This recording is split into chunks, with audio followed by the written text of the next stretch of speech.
السلام علیکم dear student, آج کے اس ویڈیو میں شاعر سکندر علی وجد کے بارے میں مختصر اور اہم تعارف پیش کیا جا رہا ہے۔ نمبر 1، سکندر علی نام اور وجد تخلص تھا۔ نمبر 2، سکندر علی وجد 22 جنوری 1914 عیسوی کو بیجاپور ضلع اورنگ آباد میں پیدا ہوئے۔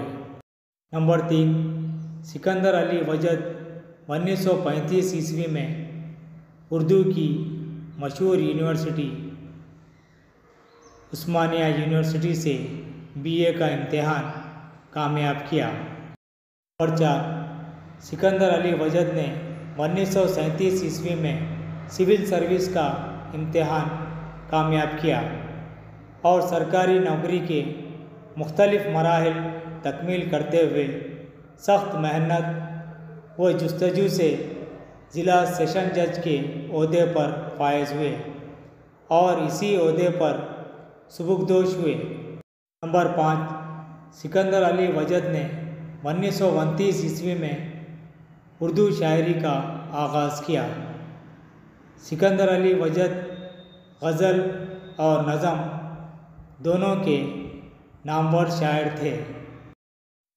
نمبر 6، سکندر علی وجد نے عثمانیہ یونیورسٹی کے ماحول میں طالب علمی کے دور سے اپنی شاعری کا آغاز کیا۔ وہ اپنے کلام میں سادہ اور عام الفاظ استعمال کرتے تھے۔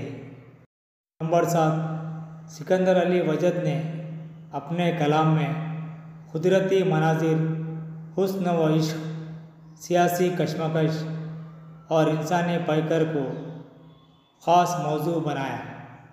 نمبر 8، اردو کے نامور غزل گو اور نظم گو شاعر سکندر علی وجد کے 4 مشہور مجموعے بیاض مریم، آفتاب تازہ، اوراق مصور، لہو رنگ ہیں۔ نمبر 9، سکندر علی وجد کی غزل کے چند اشعار: مسکراؤ خوشی کی بات کرو، رونے والوں ہنسی کی بات کرو، بات جب ہے کہ دشمنوں سے بھی جب کرو دوستی کی بات کرو، کل کی باتیں کریں گے کل والے، وجد تم آج ہی کی بات کرو۔ نمبر 10، غزل کی تعریف۔ غزل اردو شاعری کی وہ صنف ہے جس کے ہر شعر کا مضمون مختلف ہوتا ہے۔ غزل کے پہلے شعر کے دونوں مصرعوں میں قافیہ ہوتا ہے۔ اس شعر کو مطلع کہتے ہیں۔ غزل کے باقی اشعار کے صرف دوسرے مصرعے میں قافیہ استعمال کیا جاتا ہے۔ قافیہ کے بعد جو لفظ یا لفظوں کا مجموعہ ہوتا ہے اسے ردیف کہتے ہیں۔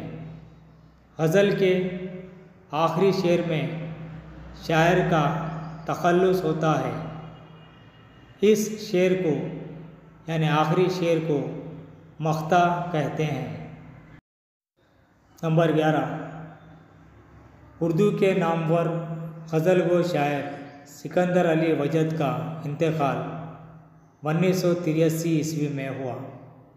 ڈیئر اسٹوڈنٹ، یہ تھا شاعر سکندر علی وجد کے بارے میں مختصر تعارف۔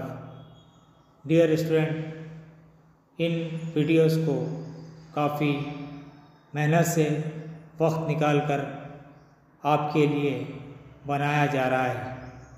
ان ویڈیو سے ضرور استفادہ کیجیے۔ ان ویڈیو سے نالج میں اضافہ ہوگا اور یہ معلومات مختلف کمپٹیٹیو ایگزام میں آپ کے لیے انشاءاللہ ضرور مفید ثابت ہوگی۔ ان ویڈیو سے نہ صرف تلنگانہ بلکہ مختلف ریاستوں کے طلباء مختلف کمپٹیٹیو ایگزام کے لیے ان ویڈیو سے ضرور استفادہ کر سکتے ہیں۔ یہ ویڈیوز اپر پرائمری سے لے کر ڈگری تک کے طلباء کو انشاءاللہ یہ ویڈیوز ضرور کام آئیں گے۔